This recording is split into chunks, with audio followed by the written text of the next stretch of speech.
You're listening to Empowered to Lead, the Therapist Practice. I'm Lisa Catello, therapist, business coach, and your go-to for all things leadership and sustainable practice growth. This is your space for real talk, smart strategies, and grounded support to help you lead with confidence, work with intention, and build a business that actually works for you. Let's dive in. Hello, and welcome back to the Empowered to Lead podcast. This is a space for therapists who are building and growing a group practice. And primarily, I'm talking to Canadians, but I think this applies wherever you are listening to this from. Today, we're going to be talking about building a team that you actually enjoy leading. And so this is a bit of a follow-up to Kathryn Atkinson's episode, which was released on March 3rd of 2026. So if you're coming back and you're catching up on all the podcasts, I actually would suggest that you go and check out that conversation first, because it gives a little bit of context to what we're talking about. So I just wanted to start with reflecting on her episode. Kathryn is somebody that I met in person for the first time at one of my retreats. And one of the things that has just stuck with me about her, she is a thoughtful, grounded leader who has built something remarkable on Vancouver Island in BC in a fairly short amount of time. She has grown to 5 locations, and that was back in September. I'm pretty sure she's added one since then. She has a clear vision of where she wants to take this group and a team that she genuinely wants to be around. And while we recorded that episode back in September, and a few things have changed and evolved for her, her core approach has not. And one of the things that struck me most about talking with her wasn't the pace of her growth. It was why she grew. She said something early on in our conversation that I keep coming back to and reflecting on. I want to collect good people. That's my vision. So my vision is about the practitioners and less about growth or location. She will add a location because somebody on her team, or she finds somebody really good, and because they are valuable to her, she'll add a location. So I'm going to say that again. I want to collect good people. That's my vision. So my vision is about the practitioners and less about growth or location. So this shows up for Kathryn in almost everything she does as a GPO. How she talks about her team, what she tries to do for them, and the approach that she takes to problem solving. Because here's the truth. For most of us, the goal isn't all about the head count. It isn't about the square footage or the number of office doors. The goal is the people behind those doors and whether they're showing up in a way that reflects what your practice is actually about. What are your core values? What are you trying to be in the community? And most group practice owners that I talk to care deeply about the therapist experience of their group practice and the culture that exists. Because if your therapist ain't happy, you won't have good therapist or client retention. What I started to say, if mama ain't happy, ain't nobody happy. But that translates into, if your therapists aren't happy, you aren't happy as a group practice owner either. And that trickles out into your group and the culture. And I would say, your culture can change. It shows up, it morphs, it changes depending on the size of your group practice and the people that you have in there. And so having an overall vision of what's important to you, what your values are, what you're aiming for is important to have. And then flexibility in there for how does this actually show up? So I know with Panorama Wellness, that shifted and changed in different seasons of our group. When we were small and just starting out, we were starting in COVID time. And so our first Christmas dinner together was on Zoom, and I had given them skip the dishes card. And so we're all eating different meals and connecting in that way. And then We grew to having pizza or Thai food on a Friday night in the reception area because we were small enough that there weren't people seeing clients on Friday evenings. And then as we grew, it became more important to have someone at the front desk who could chat and laugh with team members who were there when I wasn't, kind of being an extension of me. And then I created a weekly check-in along with quarterly meetings because at the core of it, my culture that I wanted to create was connection, knowing that you feel supported, that you can turn to me, that you aren't just a number, you aren't just a machine, you matter in so many different ways. And so that showed up in a bunch of different ways. And at the core of it, we as group practice owners want to build a culture that creates a team that is enjoyable to lead. And so that requires a bunch of different components and flexibility. So what makes a team enjoyable to lead? And I'm actually using that word intentionally here because I think we underestimate how much that piece matters, that I enjoy who I am leading. Your voice in this matters just as much as the therapist's experience of your group practice. So you have built this practice. You carry the risk, the vision, the responsibility. You deserve to actually enjoy the people you work with. And so here are some ways that you can make that happen. Consider alignment. So in that episode, Kathryn talks about collecting people who share the same values as Island Clinical Counseling. She is not just hiring for clinical skills. She's asking, does this person fit? And that doesn't mean that alignment is about everyone being the same. It doesn't mean we have to all be mini-me's of you as the group practice owner, but it is about, are we all pulling in the same direction? Do we have the same alignment? Because if your car is out of alignment, it's a bumpy ride. And the same goes for your group practice. Do you have shared values and communication?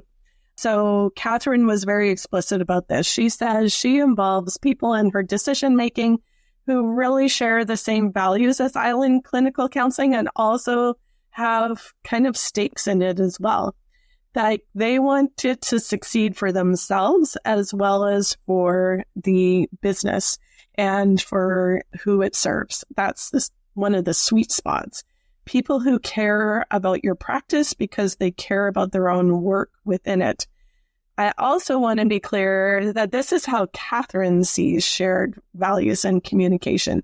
This isn't necessarily how I or you would approach things. So to be honest, I was am quite protective of my decision-making process for my group practice. So while I may ask for input or be curious about what others on my team might desire, when it comes to making a certain decision about where we're going and how we're moving forward, it is very clear that I am the one who makes the final decision. And this isn't because I want to be the boss or because I'm the leader and this is my business. It actually is because I am the leader and this is my business. We turn that, even if you hear how I said that to start. So not because I want to be the boss or the leader or this is my business. Don't let that be a negative. It doesn't have to be because I'm the boss and I need to be bitchy about that, but I am the leader. This is my business. And so I created something that my therapist bought into. They joined because they want to be able to take advantage of what I offer as a leader and as a business owner.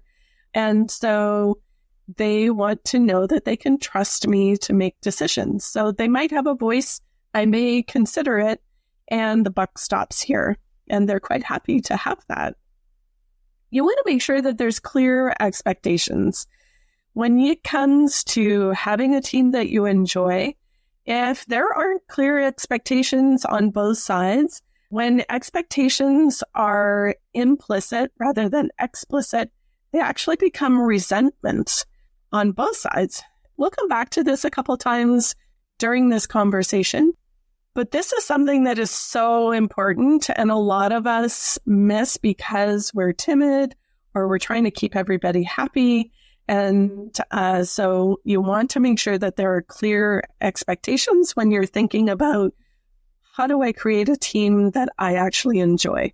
Healthy autonomy is also a piece of creating a team that we enjoy. The majority of us have contractors, and so this can be a bit of a struggle. So for Kathryn, her model is instructive. Her practitioners are individual business owners who pay for a service. There's a structure to that relationship that creates clarity about money, about their role, about what the practice provides for them, and what falls to them. Whatever model that you use, the principle holds. People lead better when they know where their lane starts and ends. People also follow better when they know when their lane starts and ends. So having clarity about where you have autonomy and where you need to follow what I am providing and the structure that makes this business viable is really important. It's also something that a lot of group practice owners struggle with. You're building a team, creating team culture, and it's really hard to let them have autonomy or choice. When you have contractors, this is a balance, and I often describe it as building something where you have your hands open rather than enclosing your team in your hands. And so you want to create something where your contractors, if that's the model that you've chosen, have choice within reason. They have choice within structure. And still, the choices are presented to them of how they show up, what they participate in, what is available to them, and they get to have autonomy. Be clear about what those choices are, and that creates a healthy relationship and a healthy amount of autonomy within your structure and decreases the opportunity for either you to resent your team or for them to resent you.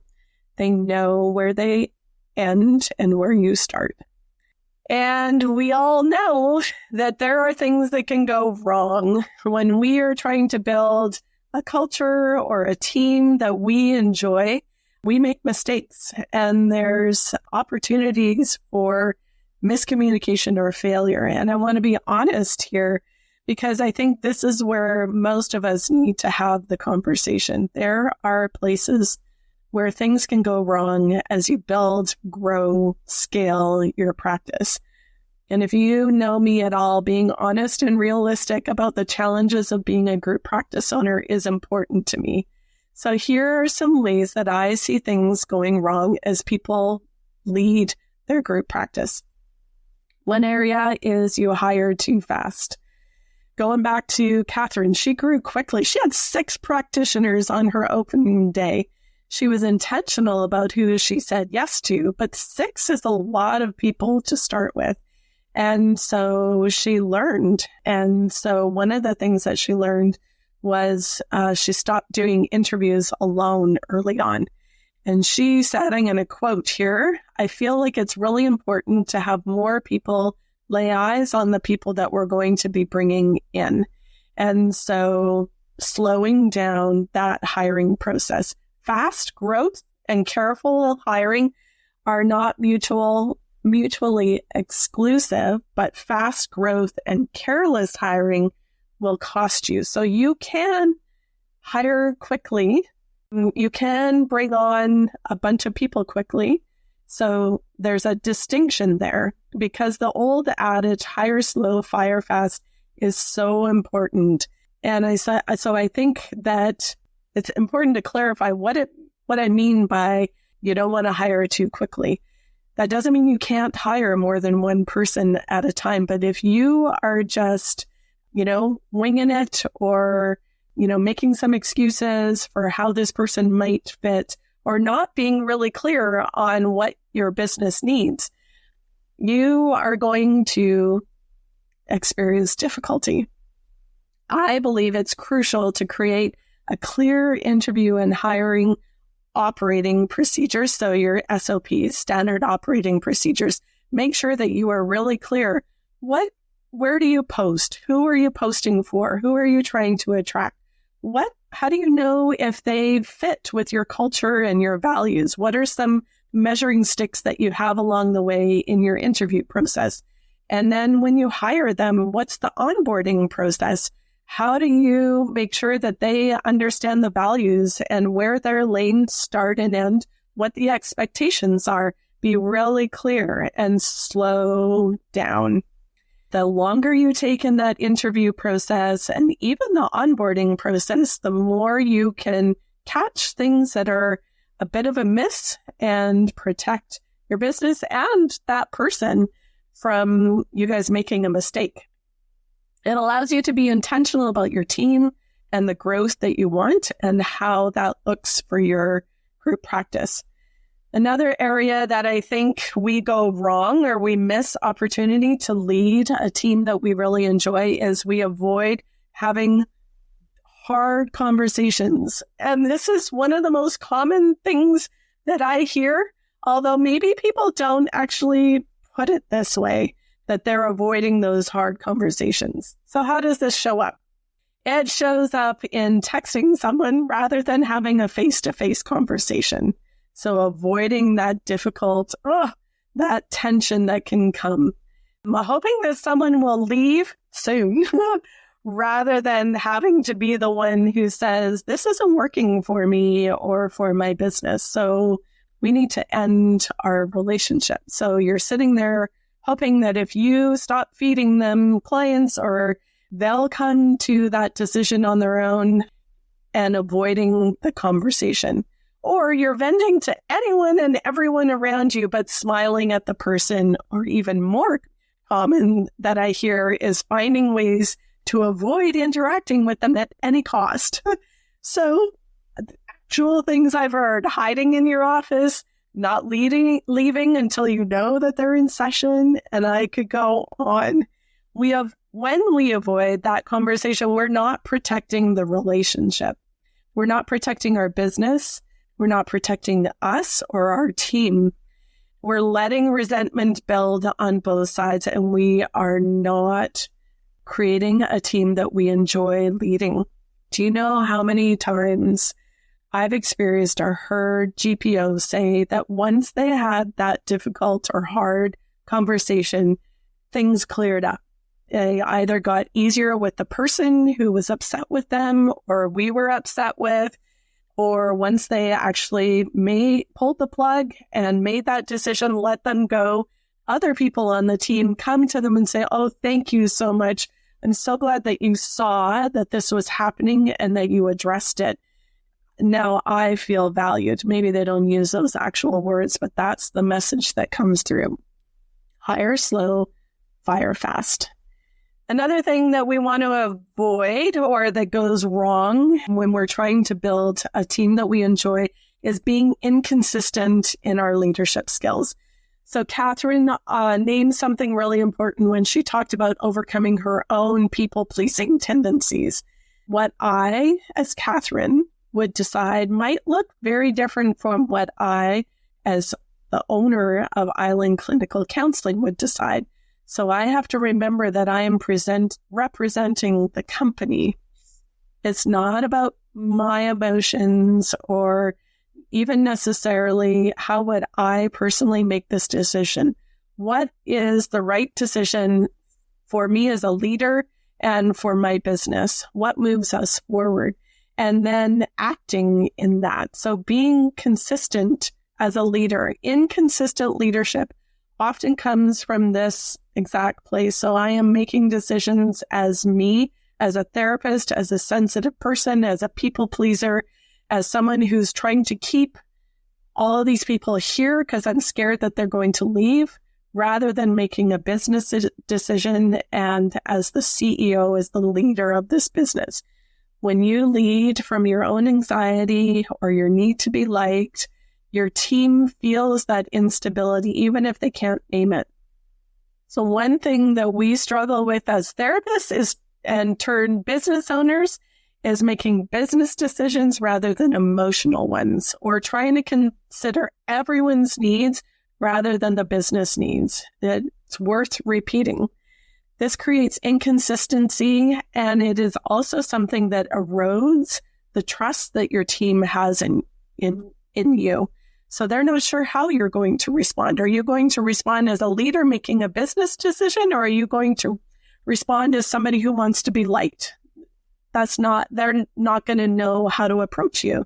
You want to be clear and consistent in how you show up. Another area that goes wrong is a lack of clarity around roles. Even if you don't have specific, like clinical director, a bunch of like employee type relationships, knowing what our role is as leader, what the role is for the practitioner, is related to expectations. So when people don't know what they're responsible for, they either overreach and try super hard, or they under-deliver and kind of get apathetic. And neither is actually their fault. If they don't know what lane they're supposed to be in, they'll mess up and they'll tick you off. And a lot of that comes from us. If we haven't named, this is how I expect our clients to be treated. This is the type of response time that I'm looking for. This is how I can help you show up as an effective therapist who knows how to have difficult conversations, because I don't want to be the one who has to do that all the time.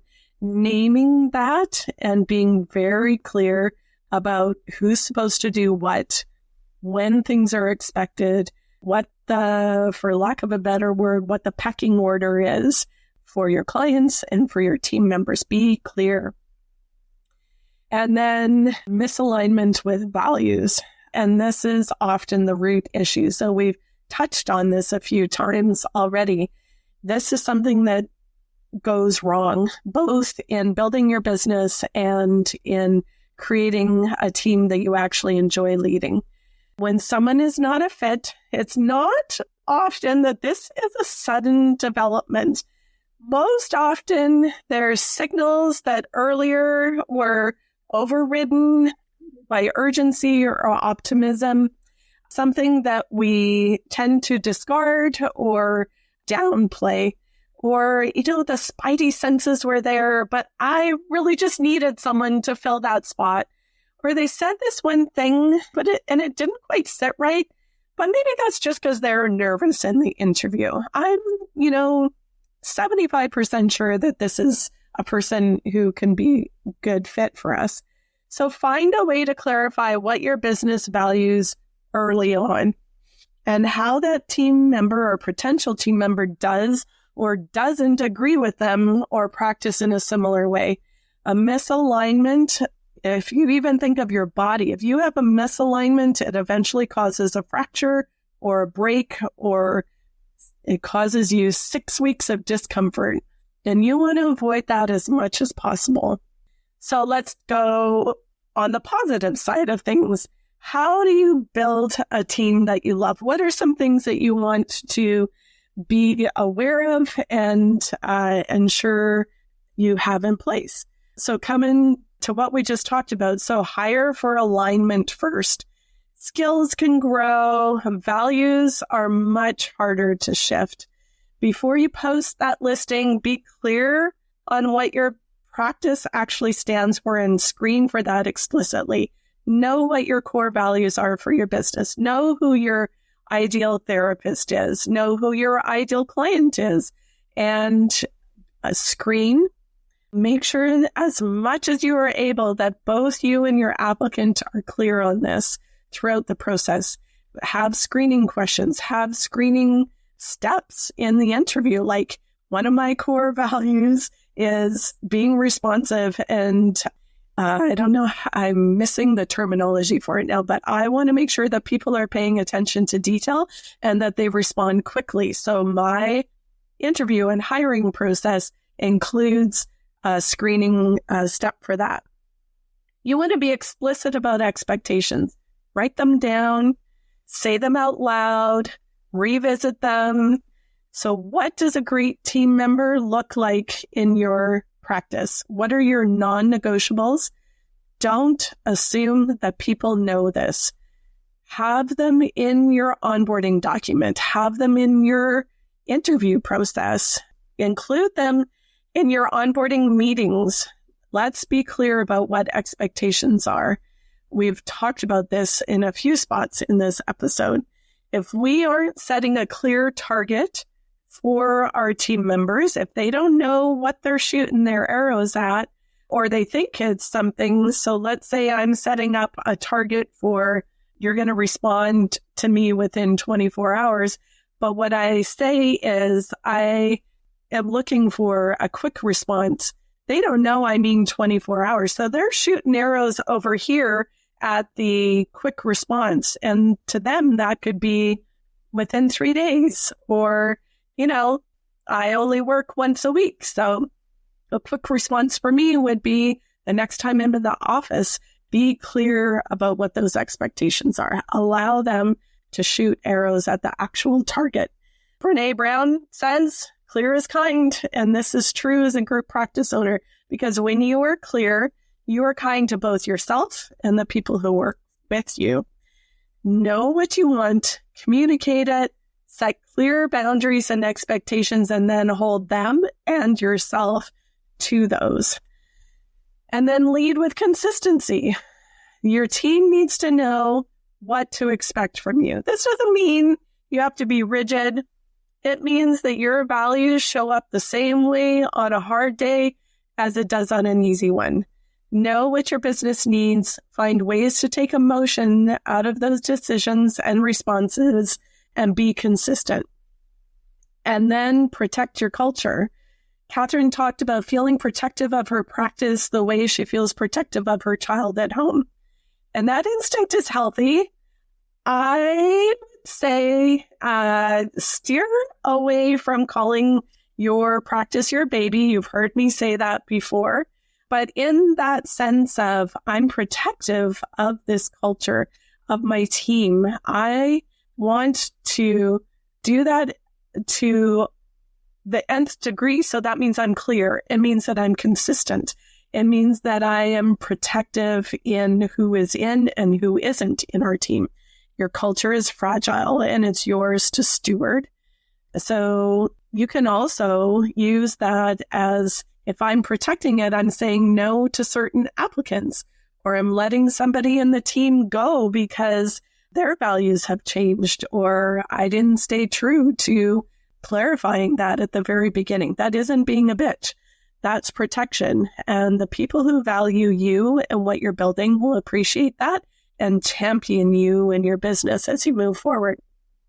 Another way to do this is to make decisions from your CEO role, your empowered leader role, not the crisis moment.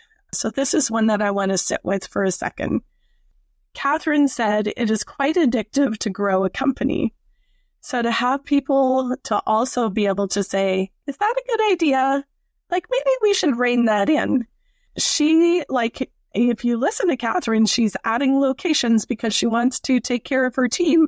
And at the same time, learning as she grew, there needs to be somebody in place who says, yeah, that's awesome. We want to take care of them. And is that the best step for our business?